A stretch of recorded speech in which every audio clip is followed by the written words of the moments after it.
Over Rabaul Harbor, November 7th, 1943, 14,000 feet. The sky was all steel and sunfire as aviation machinists mate first-class Richard Parker gripped the twin. 50 caliber Browning handles in the tail of a Marine F-4U Corsair, eyes locked on a silver speck dropping fast from 11 o'clock high.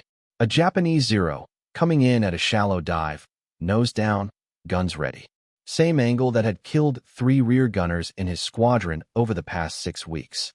Parker was 24, 8 months in the Pacific, 17 combat sorties, 0 kills. There were 32 Zeros in the air that morning, rising up like hornets from Rabaul to intercept the American bomber formation. They were faster, tighter turning, and deadly as hell in a head-on pass. Parker knew the stats. He also knew who he'd replaced. The first was aviation machinist's mate second class David Martinez, September 14th, followed the book exactly. Lined up his shots just like they'd taught at Pensacola. Lead by half a wingspan, steady trigger squeeze. His tracers missed. Every single burst passed harmlessly behind. A Zero came in level at 9 o'clock. Martinez fired again. Missed again. The Zero's cannon shells tore through the Corsair's fuel tank. The explosion lit up the sky before the pilot could call for help. They buried what was left back at Henderson Field. The second was Tommy Wilson. October 3rd. Young, sharp, tried adjusting on his own. Led by 2 wingspans instead of 1. Still couldn't hit a thing. Zeros flew right through his fire as if he wasn't even there. One made a head-on run. Wilson panicked, fired wildly. The Zero held its line, called his bluff, and didn't break off until cannon shells ripped the Corsair's nose open. They went down in smoke. No shoot. No mayday. Nothing left to recover. October 27th, James Company. Good kid, quiet. Another textbook gunner. Another funeral with an empty casket. 8 rear gunners lost in 6 weeks. All trained the same way. All followed doctrine. All dead. And now it was Parker's turn. He watched the Zero close, 300 yards out and shrinking. Closing at over 400 miles per hour of combined speed. Too fast for the eye. Too fast for the books.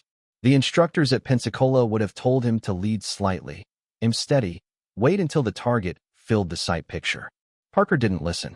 He aimed 8 full aircraft lengths ahead of the Zero. Not a little, not a lot.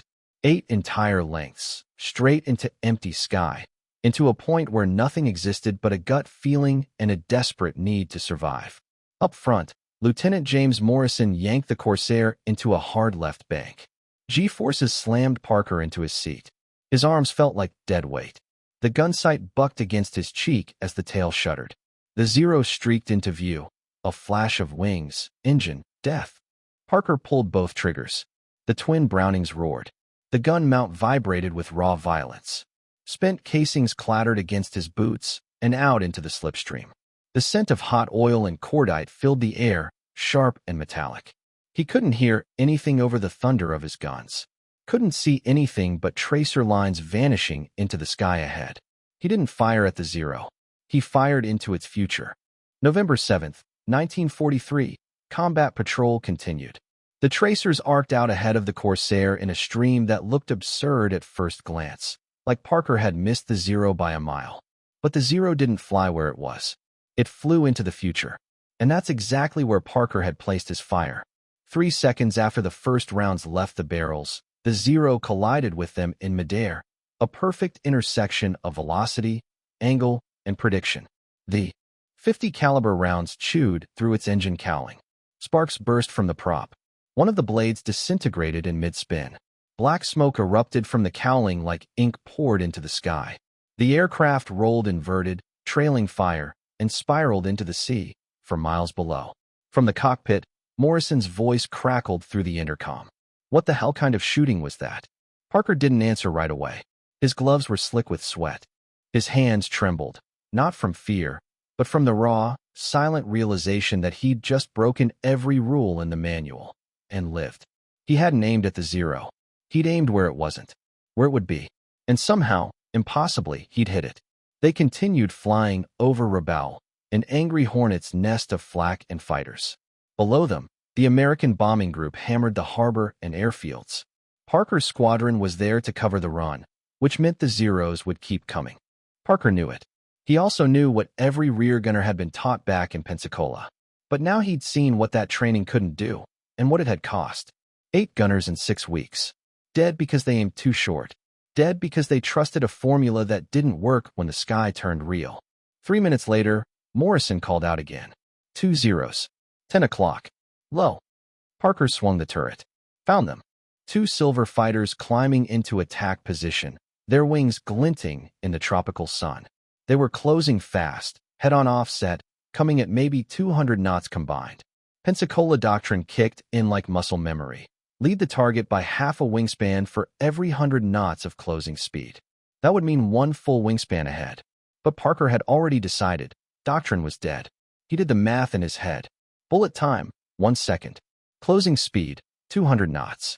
That meant the zeros would cover 10 aircraft lengths before the rounds arrived. That was the shot. He aimed at empty sky again. 10 full aircraft lengths ahead. It felt wrong.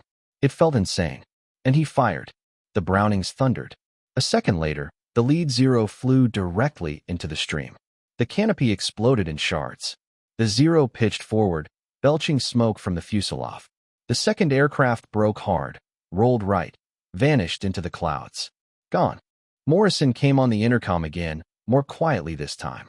You're not aiming at them. No, sir, Parker said. I'm aiming where they're going to be. That's not what they taught us at Pensacola. I know, sir. There was silence for 5 long seconds. Just the Corsair's engine droning and the distant thump of flak in the background. Then Morrison said, keep doing it. Parker got 3 more chances to fire before the mission ended. Each time, he did the same thing. Ignored everything he'd been taught, trusted what he'd seen with his own eyes, and aimed into nothing. Empty sky. 10, sometimes 12 aircraft lengths ahead. It felt wrong every time. Like trying to catch a ghost by aiming behind the echo. But each time, the ghost appeared in his gun sights a second too late, and flew into his bullets. 2 more zeros went down in flames.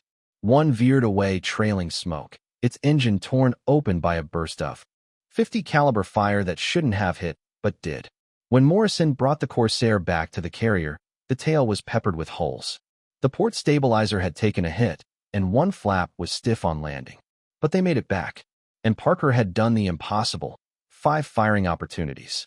For confirmed kills. 1 damaged. 0 misses. He didn't understand what he'd done, only that it had worked. That he'd survived. That for the first time in 8 months and 17 missions, he'd hit something. And for the first time, he believed he might make it through this war. What Parker didn't know yet, what no one in his squadron knew, was why his method worked when official doctrine didn't. Why he, a rear gunner with no formal mathematical training, had outperformed the Navy's best gunnery instructors. The truth had been hiding in plain sight for 2 years. The deflection shooting problem wasn't new in 1943. It had been killing American crews since Pearl Harbor, but the Navy had never solved it. The official gunnery manual, issued in 1942, dedicated 12 pages to deflection shooting. Clean diagrams, arcing lead angles, range tables based on airspeed and angle of attack. Beautiful math that worked perfectly in theory and failed catastrophically in combat. The problem was speed and unpredictability. A Japanese Zero wasn't just fast. It was agile, a fighter with a turn radius so tight it could reverse direction in under 4 seconds. Maximum speed of 330 miles per hour. No armor. No self-sealing fuel tanks. Just wings, speed, and teeth. When a Zero pilot committed to a dogfight, he didn't fly predictable patterns. He broke rules like Parker did, climbing, diving, reversing, juking left, then right, flying like a wild animal cornered and fighting for its life. That kind of motion broke every assumption in the Navy's manual. American gunners had been trained using pre-war methods. Static range practice, predictable crossing patterns, flight paths designed to simulate bombers, not knife-fighting interceptors. The doctrine assumed the enemy would fly straight during engagements. That assumption killed men. Between December 1941 and October 1943, the U.S. Navy and Marine Corps lost over 800 aircraft to Japanese fighters in the Pacific. Many of those crews never fired a round that connected. They died in machines that could have survived if their gunners had been trained differently. But the manuals didn't change. So Parker changed on his own. He didn't know the math. He couldn't explain it in formulas. But he understood the sky, understood motion, understood that when an enemy aircraft was moving that fast, you didn't aim where it was, you aimed where time said it would be. And somehow he hit. The deflection method taught at every naval air station sounded straightforward in the classroom. Estimate the target's speed. Estimate the crossing angle. Plug both into a mental formula. Lead the target accordingly. Pull the trigger. If the math was right, if the estimates were good, the bullets and the aircraft would arrive at the same point in space at the same moment in time. In theory, it worked. In combat, it didn't, especially not against zeros. By the time the bullets reached where the zero should have been, the zero was gone. Reversed direction, pulled vertical, dove away. The rounds passed harmlessly into the sky, and the zero reappeared somewhere else, fangs bared. For rear gunners like Parker, it was worse. He wasn't firing from a fixed gun mount. He was operating a manually rotated turret on an aircraft that was itself moving at 250 knots, banking, diving, climbing. His own pilot was jinking to avoid cannon fire, and Parker was getting tossed around with every movement. Meanwhile, the target was maneuvering too, often in the opposite direction or turning into the Corsair's movement, compounding every error. It wasn't just shooting from a moving vehicle. It was shooting from a violently twisting metal tube against another violently twisting metal tube in 3 dimensions at 400 miles per hour. And the Navy's solution? More practice. Better mental calculations. They handed young gunners more range time, more chalkboard math, more diagrams that worked in a vacuum and fell apart the moment metal met sky. None of it addressed the core issue. And then there was the ammunition problem. The Corsair's rear guns, twin, 50 caliber Brownings, carried 1,500 rounds total. Sounds like a lot until you do the math. At a combined fire rate of 500 rounds per minute, that meant exactly 3 minutes of continuous fire before the magazines ran dry. But no gunner ever fired continuously. That would melt the barrels and waste precious rounds. Standard doctrine was controlled bursts, 2 seconds max, that used about 16 rounds total per burst, which meant Parker had maybe 90 bursts to last the entire mission. A typical flight over Rabaul lasted 2 hours. Multiple engagements. Multiple targets. 1 burst might be the only chance you'd ever get to shoot back before a zero riddled your aircraft and vanished. There was no margin for error. And yet the method taught to every gunner ensured error on almost every shot. The Japanese knew it. Zero pilots were trained specifically to exploit the weakness. The tactic was simple. Wait for the American to open fire, then brake hard, any direction. Left, right, up, down, it didn't matter. The American would have aimed where you were, not where you were going. By the time the rounds arrived, you'd be long gone. Then reverse. Circle back. Come in from a new angle. Keep the gunner guessing. It worked so reliably, zero pilots had a name for it. The Americans called it the zero dance. A deadly rhythm of attack and vanish, until one pass ended with an explosion of 20mm rounds and a smoking spiral into the jungle below. In the first 12 months of the Pacific War, the numbers told the story. For every Japanese aircraft shot down by rear gunners, 2 American bombers or fighters were lost to the very attackers they failed to stop. Dozens of gunners followed their manuals perfectly. Dozens died following orders that didn't work. Parker had seen it. He had smelled the burning aluminum. And that's why, when the zero came at him from 11 o'clock high and every rulebook said, aim here, he aimed somewhere else entirely. And lived. Rear gunners in the Pacific Theater had one thing drilled into them from day one. Every bullet counted. But reality told a different story. On average, American rear gunners scored a confirmed kill on just 6% of their firing opportunities. That meant 94% of the time, they missed. The zero escaped. The bomber or fighter stayed vulnerable. And sometimes, moments later, the aircraft caught fire and went down in smoke and screams. Everyone in command knew the numbers. Squadron leaders, intelligence officers, flight instructors, they all saw the kill ratios, read the after-action reports, logged the gun camera footage. They knew the official doctrine wasn't working. But there was no alternative. Deflection shooting had been refined over years by engineers and instructors in clean offices and quiet classrooms. It was mathematical, logical, precise, and it failed in combat every single day. Parker had been a rear gunner for 8 months by the time of the Rabaul mission.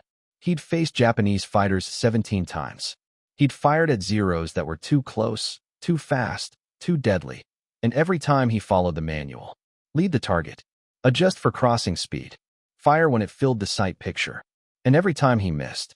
Every time the tracers curved into nothing. Every time the Zero danced through his burst like it was choreographed. But on November 7th, something broke. He aimed into empty sky. Not where the Zero was, not slightly ahead, but at a point that made no logical sense. And the Zero flew directly into his fire. 1 second, it was a speck with teeth. The next, it was trailing smoke and spiraling into the Pacific. He hadn't just scored his first kill, he had broken the pattern. What made it stranger was that Parker couldn't explain why he had done it. It wasn't a calculation. It wasn't a plan. It was instinct. Something in his brain said aim here, far ahead of anything that made sense, and his hands obeyed. It saved his life, and it exposed a flaw that ran through every rear gun position in the Pacific. The Navy's deflection doctrine assumed enemy pilots were rational, flying predictable paths. But Zero pilots weren't rational. They were feral, aggressive, and impossibly nimble.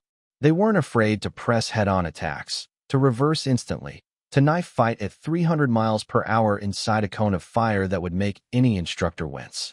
The math couldn't keep up. Standard deflection shooting required a mental calculation. Estimate speed.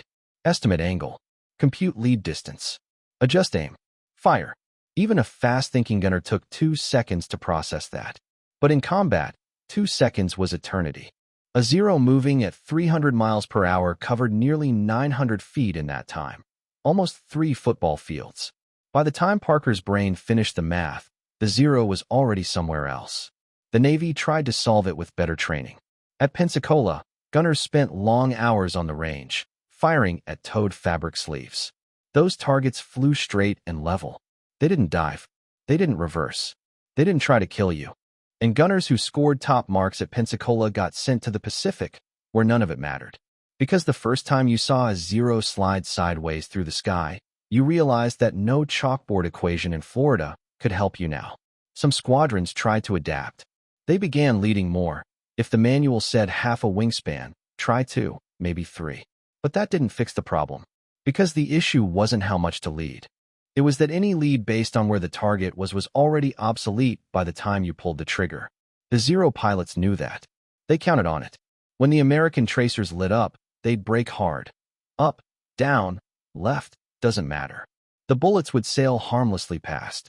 Then the Zero would loop around for a clean shot on the engine or cockpit.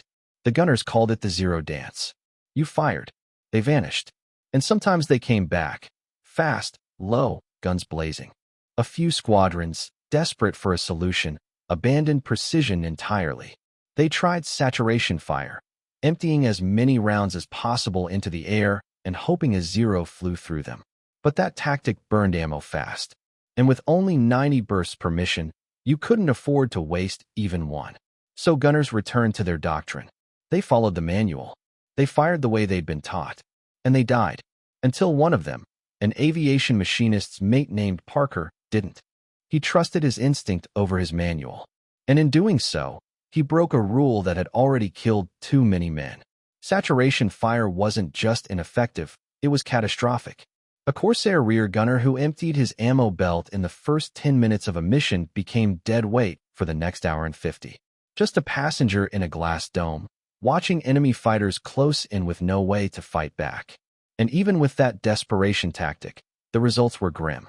Spraying bullets into 3-dimensional space gave a hit probability of around 2%, worse than aimed fire using the flawed deflection shooting taught at Pensacola. It wasn't just bad tactics. It was a slow bleed of hope. Rear gunners were under brutal psychological pressure. Your job was to protect the aircraft. Protect the pilot. Keep the Zeros off your tail. Kill them before they killed you. But your training didn't work. Your manual didn't work. You did everything right, just like they showed you, and you still missed. You watched your tracers bend harmlessly into empty sky. You watched the Zero juke, slide, roll, and then come back around for another pass. You watched other Corsairs in your formation get ripped apart because their gunners couldn't connect either. And then you went back to the ready room, cleaned your goggles, and waited to do it again. Parker had been there. July 1943, his 4th combat mission. A Zero made a stern attack on their Corsair, fast and low, closing from 6 o'clock. Parker lined up, led by the book, half a wingspan for every 100 knots. Fired 3 bursts. All 3 missed. The Zero's 20mm cannon shells punched through the Corsair's left wing, tore holes in the fuel tank. Gasoline vapor filled the cockpit. Morrison, the pilot, managed to limp the aircraft back to the carrier on one engine and a prayer. When they landed, Morrison didn't say a word. He didn't have to. Parker knew. He'd failed. That failure stuck. It burrowed into his chest and sat there for 4 months, whispering that maybe he wasn't good enough. Maybe it wasn't just the manual. Maybe it was him. Every engagement after that, he did exactly what he was taught. Fired on schedule, led properly, timed his bursts. Missed every single time. And every miss felt heavier. Because it wasn't just about not getting the kill. It was about knowing that someone was going to die because you couldn't hit your mark. And the worst part? It wasn't just Parker. Everyone knew. Gunners whispered in the dark. In the ready room. Over coffee at 0400. They weren't hitting. Nobody was hitting. It wasn't incompetence. It was doctrine failure on a strategic scale. But the Navy didn't see it that way. Their answer? More training. More discipline.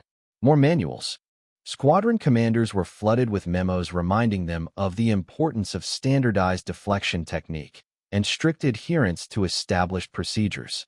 They were told to double down on what wasn't working. There was no mention of the core problem, that the procedure itself was broken. Some gunners, quietly, privately, began to rebel. Not out loud, not on the record, but in the air. They began to experiment. Leading more, leading less, firing earlier, aiming based on gut feel, not math. Most of it didn't work. But sometimes, just sometimes it did. A Zero flew into a burst. Not because the gunner followed doctrine. Because he didn't. But it was chaotic. Inconsistent. No one could explain it. Just whispers. Rumors. I led by a mile, and he flew right into it. But you couldn't put that in a briefing. You couldn't train for instinct. What Parker discovered on November 7th was something else entirely. It was not instinct. It was repeatable, measurable, a specific adjustment to the doctrine. Lead by 8 to 10 aircraft lengths. Not half a wingspan. Not 2. 8 to 10 full lengths, into blue sky that looked like a miss. And the Zero would fly right into it. It worked once. Then it worked again. Then again. And now, Parker had to find out if it was real or just dumb luck. The next mission came 3 days later. November 10th, 1943. Bomber escort over Bougainville. Different target. Different day. But the same problem waited in the sky. Fast, maneuverable, combat-hardened Zero pilots trained to kill with ruthless precision. And Parker, in the rear seat of his Corsair, loaded with 1,500 rounds, and a new method that might change everything, or get him killed. Parker's Corsair was flying escort in a 12-aircraft formation protecting B-24 Liberators as they lined up over the jungle to hammer Japanese supply dumps near Bougainville. Before takeoff, Morrison had pulled Parker aside. "If we see Zeros," he said, "use whatever you did last time. Don't care if it's not in the manual. Just do it." Parker nodded, but his stomach twisted into knots as he climbed into the rear gunner's position. Last time felt like luck, like a one-time thing, a fluke that just happened to work. Now it had to work on purpose. He was about to aim into empty sky again, betting his life, Morrison's life, and the survival of an entire bomber group on a method no instructor had ever taught. 0900 hours. Target area in sight. The B-24s began their bombing run. The sky turned into a storm of flak. Black blossoms of smoke punched into the air by Japanese anti-aircraft guns. From a distance, it looked harmless, slow-motion puffs of smoke. Up close, it was steel and fire. A single hit could rip a wing clean off. Then Morrison's voice cracked through the intercom. 4 Zeros. 2 o'clock high. Coming down fast. Parker swung the turret, felt the familiar resistance of the rotation gears, and saw them. 4 Mitsubishi A6M Zeros diving from 15,000 feet, steep angle, sun behind them. It was the kind of attack that gave a rear gunner maybe 5 seconds to react. Maybe. His training screamed at him. Wait. Let them get closer. Calculate. Lead by the manual. But that voice had gotten too many men killed. Parker aimed 12 aircraft lengths ahead of the lead Zero. No calculation. No formulas. Just raw instinct and the mental math that only comes from combat. He squeezed the triggers. The twin 50s roared to life. The recoil punched through his shoulders, pressed his spine into the seat back. Brass casings poured out. Tracers streaked into what looked like nothing, just empty blue sky in front of the diving Zero. But the Zero flew right through the burst. The canopy exploded. Smoke poured out. The aircraft nosed over and went into a vertical plunge.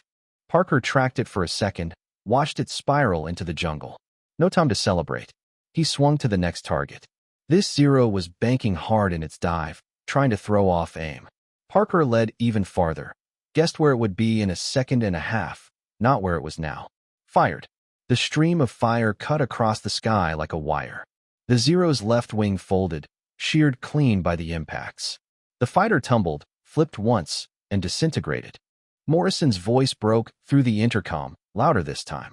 You just got two in under 10 seconds. Parker couldn't answer. His hands were locked around the grips. His arms trembled from the recoil. His flight suit was soaked with sweat.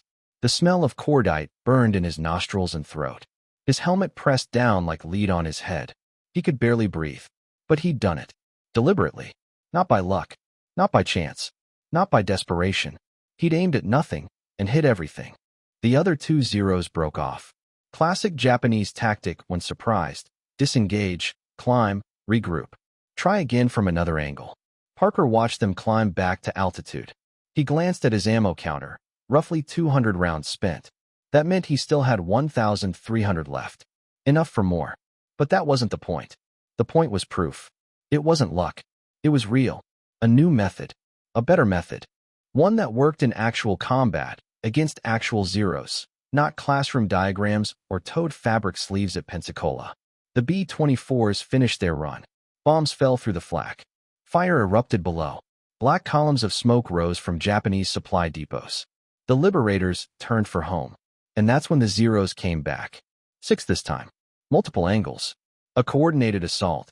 The kind of precision flying Japanese fighter groups had spent years perfecting. 2 came in high. 2 low. 2 from dead rear. The classic kill box, designed to overwhelm the gunners, divide their attention, make them miss. But Parker wasn't the same gunner he'd been 3 days ago. And now, they were flying into his sky. Parker engaged 3 Zeros in 40 seconds. 1 confirmed kill, shredded in midair. 1 damaged, veered off trailing smoke and fire. 1 missed, badly. That miss mattered. It told Parker something crucial. The method worked, but it wasn't magic. It wasn't foolproof. If he misjudged the Zero's trajectory, if he overestimated the lead distance, he didn't just miss. He missed wide. But even that failure was progress. He understood now that this new way of aiming wasn't guesswork, it was geometry. It required judgment, timing, intuition, and most of all, the willingness to aim at nothing and trust the enemy to arrive there. Parker's hit ratio that day, roughly 60%. Compared to the 6% average across the Pacific Theater, it was a revolution. 11:30 hours. Morrison brought the Corsair down on the carrier deck, tires screeching, tail hook catching. The aircraft had holes in the tail, 2 engine warning lights blinking on the panel, and a gunner who had just redefined aerial gunnery. 5 enemy aircraft, confirmed destroyed or damaged, all from a single gunner station. The best single-mission gunnery performance in squadron history. The squadron commander was waiting on the flight deck. He waved Parker over immediately, still in his flight gear, still smelling of sweat and cordite. His face was unreadable. What are you doing differently? Parker tried to explain. The aiming technique. The extended lead distance. Estimating time to target instead of deflection angle. Shooting where the enemy would be, not where they were. He spoke fast, trying to put into words something he could barely explain even to himself. The commander listened. Frowned. That contradicts the manual. Parker nodded. Yes, sir. Completely. The commander looked over at Morrison. Morrison just shrugged. It works. The commander pursed his lips. I'll pass it up the chain. Let the gunnery officers at Pensacola take a look. Then he looked back at Parker. Until we hear otherwise, stick to the manual. Standard deflection shooting. No improvisation. We don't fly experimental squadrons. He turned and walked off. Parker watched him go, disheartened, until Morrison leaned in and said a single word. Ignore him. The truth was undeniable now. It had worked. And Parker wasn't just lucky. He discovered why it worked. 3 reasons: bullet flight time, human reaction time, and zero pilot psychology. The official gunnery manuals made a fatal assumption that bullets hit instantly. But 50 caliber rounds fired from a Corsair's rear guns had a muzzle velocity of 2,800 feet per second. Fast, but not immediate. At a combat range of 300 to 500 yards, it took half a second to a full second for the bullets to reach the target. That half second, everything. A Zero flying at 300 miles per hour, roughly 440 feet per second, covered up to 220 feet in half a second. That's 73 yards, nearly 3/4 of a football field. And yet, the Navy's official technique told gunners to lead by 10 to 20 feet. That meant every time a gunner fired, the Zero was already 200 feet past the aiming point before the rounds arrived. A guaranteed miss. That's what Parker's method changed. It didn't rely on outdated formulas or training range drills. It was built on actual combat, on what the bullets actually did and where the enemy actually went. He aimed 8 to 12 aircraft lengths ahead. Not slightly, not moderately, wildly ahead, into air that looked empty and wrong. And that's exactly where the Zeros flew. Because Japanese pilots didn't fly conservatively. They didn't break off early. They didn't pull back. They committed. They attacked. They dove fast, and they pressed hard, believing the Americans couldn't hit them. Until Parker did. And then he did it again. And again. The second factor was reaction time. When a gunner spotted a Zero and decided to fire, his body didn't respond instantly. His brain needed about a quarter second just to send the signal. His muscles needed another 1/10 of a second to act on it. Then the guns themselves needed a fraction more. Mechanical lag as the trigger engaged the firing pins, as the first round slammed into the chamber and the barrels began cycling. Total delay, roughly 1/3 of a second. In that time, a Zero flying at 300 miles per hour moved 50 feet. That meant every American gunner in the Pacific was firing at a ghost, a position the Zero had already left. They weren't missing because they were bad shots. They were missing because the bullets, the brain, and the body weren't fast enough. Parker wasn't consciously calculating this. He didn't carry a stopwatch or scribble equations in the margins of the gunnery manual. What he did have was pattern recognition, born of frustration and failure. He'd watched hundreds of tracers miss, watched Zeros juke and slide and roll out of sight. He'd burned through hundreds of rounds in 17 engagements and never hit a thing. But somewhere in that failure, his brain had started building a model. Not of where the Zero was going, but of where it would be after the delay, after the lag, after the half-second gap between decision and detonation. He wasn't calculating. He was predicting. And that prediction was what made the method work. The third factor was behavior, specifically Japanese pilot behavior. Zero pilots were trained to attack with absolute aggression. They didn't probe. They charged. When they spotted an American formation, they dove in, committed, and pressed the attack, fast and close. But that aggression followed a pattern. A Zero in a dive wouldn't pull out immediately. He'd hold it for at least 2 seconds before leveling. A Zero turning hard would maintain the arc for a full rotation, sometimes more. They didn't feint. They didn't jerk the stick just to scare you. They followed through. Experienced American gunners called this reading the fight, learning not just what a pilot was doing, but what he was about to do, seeing the future in the arc of a wing. Parker had that instinct. He just hadn't known how to use it until November 7th. That was the day it all clicked. The moment he stopped aiming at what was real and started aiming at what was inevitable. Once he understood that he needed to fire not where the Zero was, but where it would be, his instinct became a weapon. And behind it all, behind the instinct, behind the timing, behind the revolution, was physics. Simple, brutal physics. If the target is moving at speed x, and your bullet travels at speed y, and the engagement range is distance z, then you calculate. Where will the target be at time, z divided by y? Then you aim there. The Navy manual knew this, on paper. But the manual's diagrams assumed clean, straight-line flight. They ignored g-forces, ignored vibrations, ignored evasive maneuvers and smoke and sweat and fear. And they completely ignored the half-second delay built into the human body. Parker didn't use a chart. He didn't need one. He felt the equation in his bones. He saw the Zero's path not as a line, but as a future destination. His bullets just happened to be waiting when it arrived. The math worked in the classroom. Parker's method worked in combat. And it was about to change everything. Wind affected bullet trajectory. So did the Corsair's own movement. Yaw, roll, vibration, all of it added noise to the shot. But none of that mattered compared to the massive flaw in the standard deflection method. Even if Parker's estimates were off by 10%, he was still placing his bullet stream 70 feet closer to the target than a gunner using the manual. And 70 feet was the difference between a zero plowing through fire and dancing away untouched. There was, however, a cost. The method required more than just nerve. It demanded instant judgment. A gunner had to see a zero for a split second and immediately know its speed, angle, trajectory, and future position. There was no time for mental math, no time to check charts or run lead tables in your head. The sight picture was there. Then it was gone. One chance, one burst. And that kind of shooting? You couldn't teach it from a manual. It had to be learned the hard way, through repetition, through failure, through watching hundreds of tracers miss and slowly, painfully, realizing why. Parker had spent 8 months missing, 17 engagements, 0 kills. Each one had taught him something. He'd learned how zeros entered a dive, how they rolled, how they slowed just before pulling out. He'd learned the way their shadows moved on the ocean when they came in from above, learned the sound of his guns firing too early, the feel of another opportunity slipping past. It was 8 months of failure, and he'd absorbed every second of it. He just hadn't known what it meant. Not until the moment he aimed at a patch of empty sky and watched a zero fly straight into his tracers. That was the beginning. But survival didn't depend on one man. Not in the Pacific. One gunner discovering a better method wouldn't change the kill ratios. It had to spread. The first man Parker taught was Aviation Machinist, mate second-class Tommy Chun, another rear gunner in the squadron. Quiet, focused, a perfectionist, and 0 confirmed kills in 6 months. He was frustrated. Bitter. He'd done everything the manual said, everything the instructors had taught at Pensacola.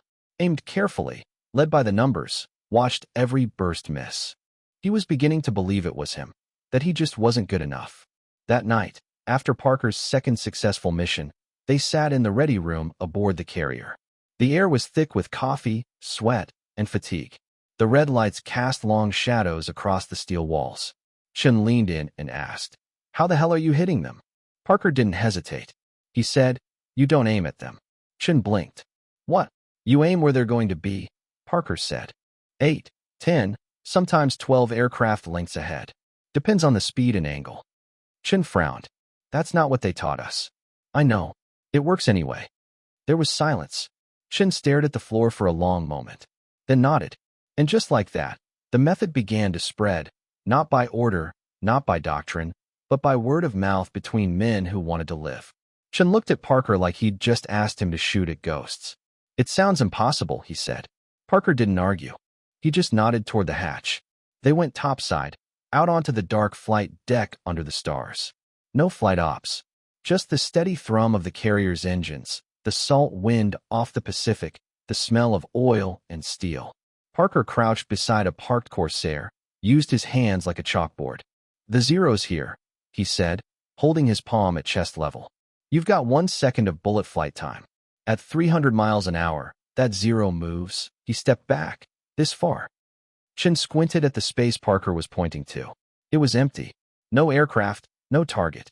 Just night air and the soft roar of ocean. "That's like aiming at nothing," Chun said. "That's exactly what it is," Parker replied. "You aim at empty sky and trust the math." Chun flew his next mission 2 days later, November 13th, 1943. Another escort run over Rabaul. He aimed at nothing. A zero screamed down from above at high speed. Chun didn't wait, didn't hesitate. He aimed 10 lengths ahead and pulled the trigger. The zero flew straight into the bullets. First confirmed kill. When they landed, Chun found Parker by the maintenance tent. Walked up to him, helmet still under one arm, adrenaline still in his blood. He said 3 words. It actually works. Word moved faster than orders. Faster than memos. Gun to gun, man to man, deck to deck. Parker became an unofficial instructor. In the ready room, he sketched diagrams on oil-stained scrap paper. On the flight deck, he used his arms to show zero dive angles. He explained lead by feel. You've got a second. Think of where they'll be when your bullets get there, not where they are. Some didn't believe him.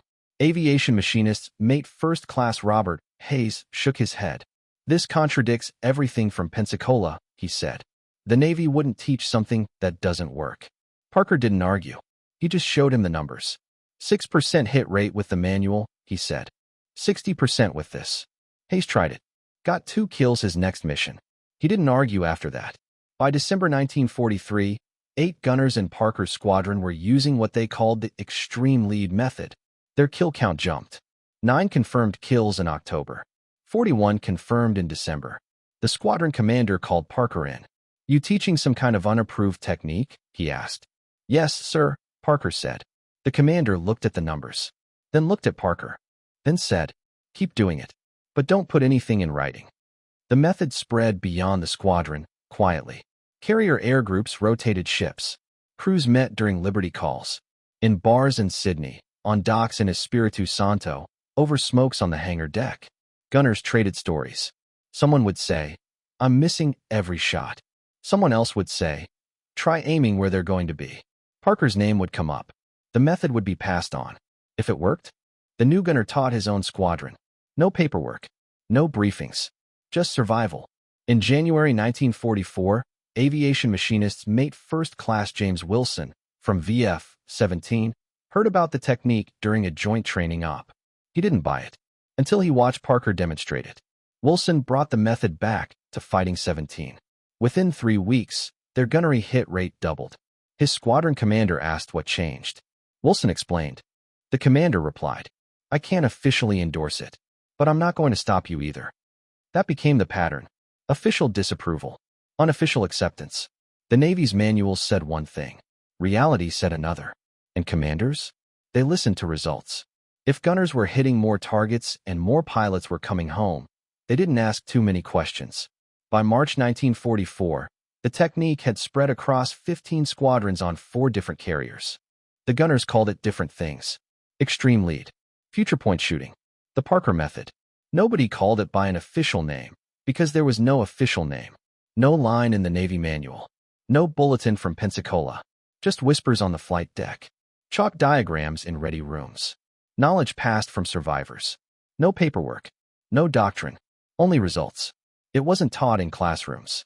It wasn't mentioned in after-action reports. But it was everywhere men were fighting for their lives and hitting back. The method spread the way real wartime innovation spreads, through the hands of the men who needed it. Gunners who had watched their tracers miss for 6 months were now dropping zeros out of the sky. And the method worked because it was taught by those who had seen it work. Not theory, proof. Some squadrons developed their own tweaks, led by 12 aircraft lengths instead of 8. Adjust for altitude and air density on bullet drop. Different lead estimates for head-on versus crossing shots. But the core principle never changed. Aim not where they are. Aim where they'll be, when your bullets get there.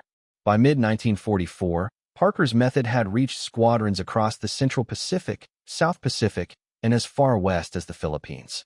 And the Japanese started to notice. By April 1944, veteran Zero pilots began reporting a disturbing trend. Rear gunners, once laughably inaccurate, were now scoring consistent hits. Accurate, timed, lethal. The most confusing part? The American tracers were showing up in empty sky, well ahead of the Zero. Then the Zero would fly into them. Not a reaction shot. Not a lucky burst. A prediction. The reports went up the Japanese intelligence chain. To officers in the Imperial Japanese Navy Air Service, the only explanation made sense to them. The Americans had developed a new gunnery technology. Some kind of predictive gun sight. Something that calculated future movement automatically, like a mechanical brain. The idea that American gunners were doing it manually. Aiming ahead by feel and instinct? Too primitive. Too obvious. Impossible. The Japanese were engineers. Strategists. To them, innovation meant wires and optics, not intuition and math in a kid's head under fire. They drew the wrong conclusion and built the wrong countermeasure.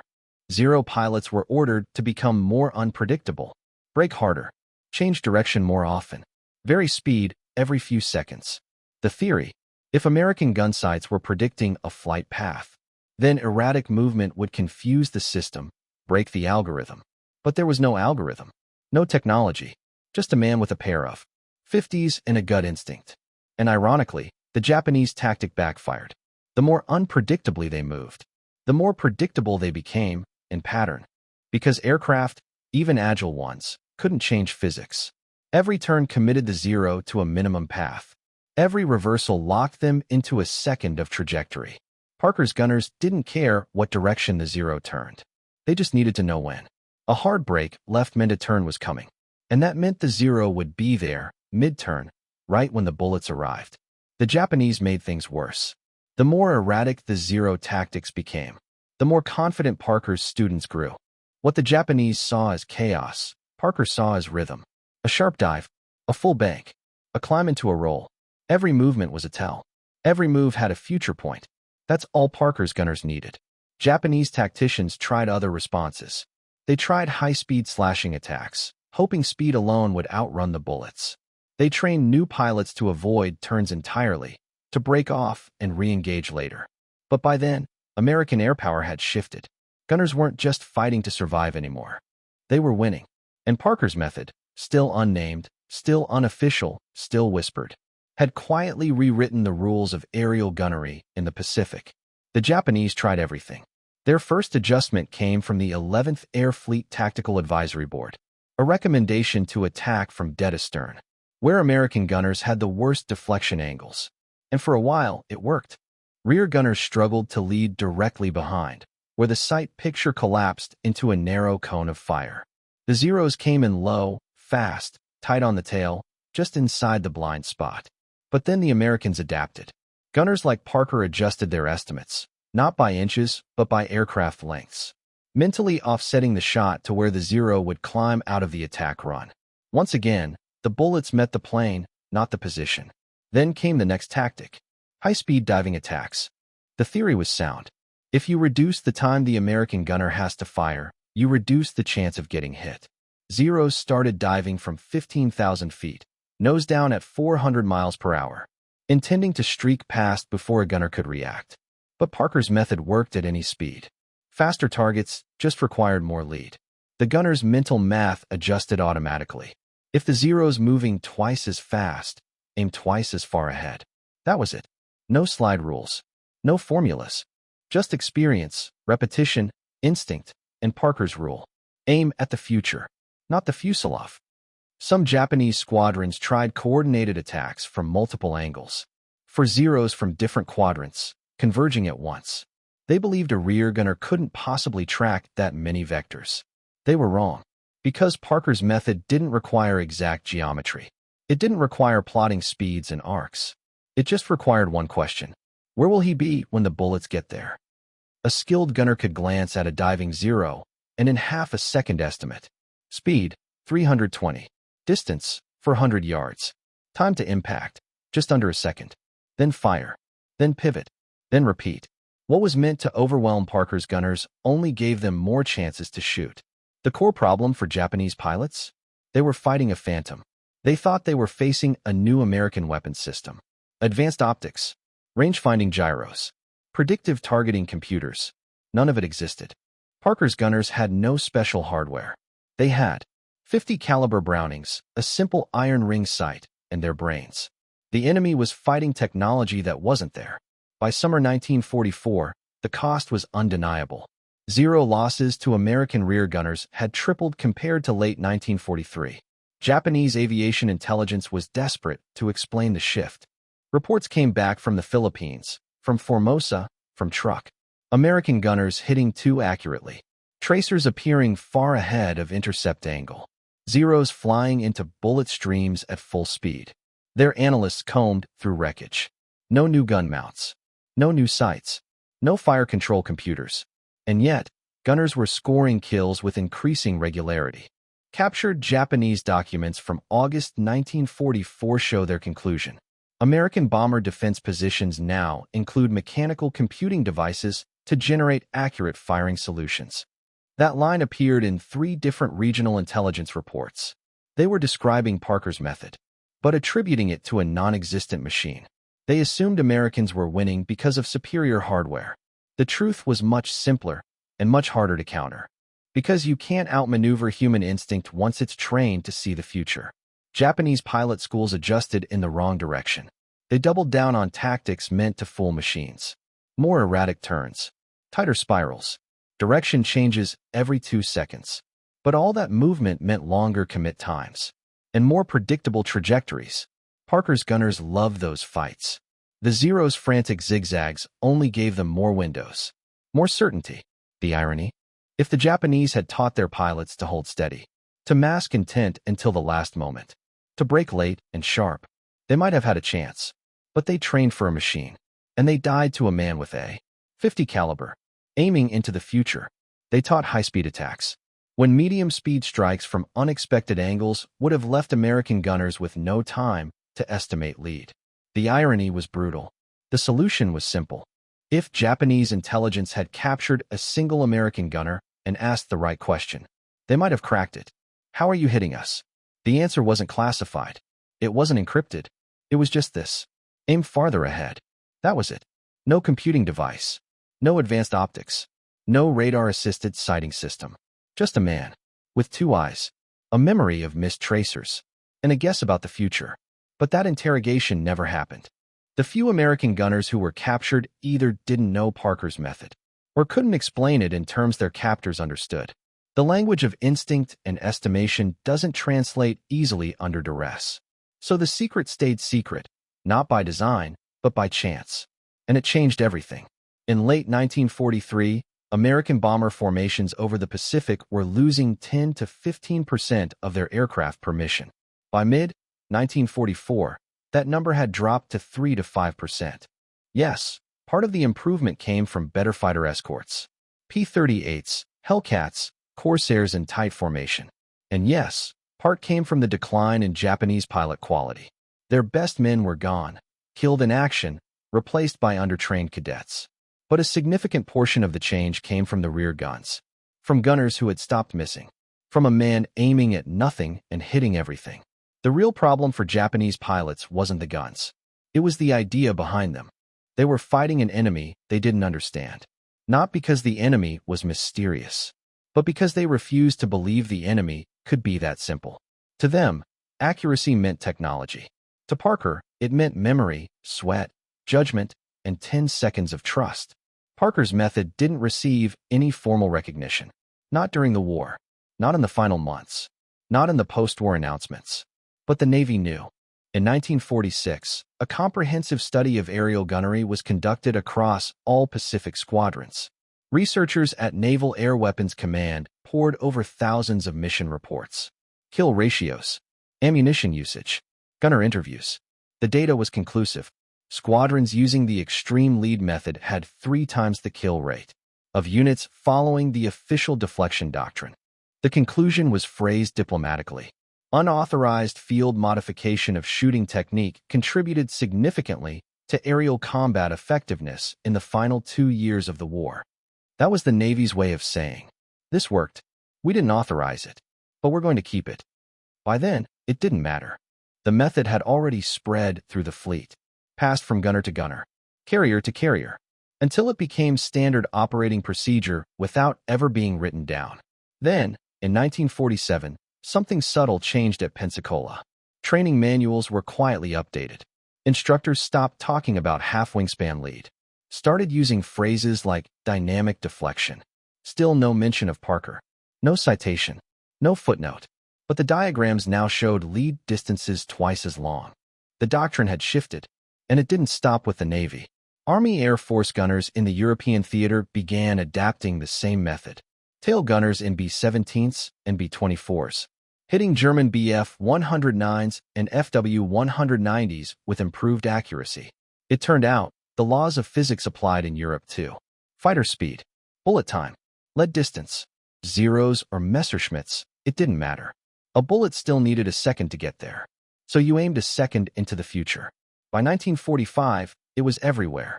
Taught quietly, used openly, understood by every gunner with a confirmed kill. Then came Korea. Jet age. MiG-15s. Speeds were faster. Lead distances longer. 15 to 20 aircraft lengths ahead, not 8. But the method held. Gunners who had cut their teeth on Zeros were now fighting jets. Still using Parker's rule. Predict where the target will be. Aim there. Fire. The method scaled with the war. Then it scaled beyond it. Vietnam brought a new kind of battlefield. Helicopters instead of fighters. Jungle instead of ocean. Trucks on the Ho Chi Minh Trail instead of Zeros in the Pacific sky. But the principle stayed the same. The targets moved. The bullets took time. And so the gunners, now manning M60s from open-door base, learned to lead the shot by 2 seconds of terrain, aiming not at the convoy, but at the place where a truck would be in the time it took a bullet to arrive. The war was different. The math was the same. And the math? It was still Parker's. Today, modern air combat has outgrown the human gunner. Fighter jets use radar-guided missiles. Bombers carry electronic countermeasures, stealth profiles, satellite targeting. And yet, when the few remaining gun systems fire, the CIWS on a destroyer, the computer-controlled turrets on an AC-130, they use Parker's principle. Lead angles, bullet flight time, target speed, trajectory arc. Everything Parker did in his head, under fire, in under a second. A computer now calculates in milliseconds. But the equations are the same, only faster. Richard Parker survived the war. 43 combat missions. 17 confirmed kills. 9 probables. He became Aviation Chief Machinist, made in January 1945. Awarded the Distinguished Flying Cross for his actions over Rabaul. The citation mentioned exceptional gunnery accuracy. It did not mention that he had rewritten the doctrine of aerial combat. After the war, Parker went home to Sacramento, California. Worked 32 years as an aviation mechanic for Pacific Airlines. Married. Had 2 daughters. Rarely spoke about the war, except with men who'd been there. Men who knew what it meant to aim into empty sky and hit death before it hit you. The method he developed became so standard, so common, so quietly accepted, that most gunners never knew where it came from. They just knew it worked. Parker died in 1991, age 70. His obituary mentioned his Navy service, his DFC, his time as a rear gunner. It didn't mention that thousands of American aircrew survived, because one machinist's mate chose to ignore the manual and trust his own judgment about where the enemy was going to be, instead of where it was. The principle Parker proved over Rabaul Harbor lives on in every automated turret, every gun camera algorithm, every targeting system that calculates movement through space and time. But the truth remains simple, timeless. You don't need a computer to see the future. You just need to aim for it. 17 confirmed kills. Hundreds of gunners taught. Thousands of lives saved. All because one young man in a leather flight helmet, under fire at 14,000 feet, decided that the manual was wrong, and his instinct was right.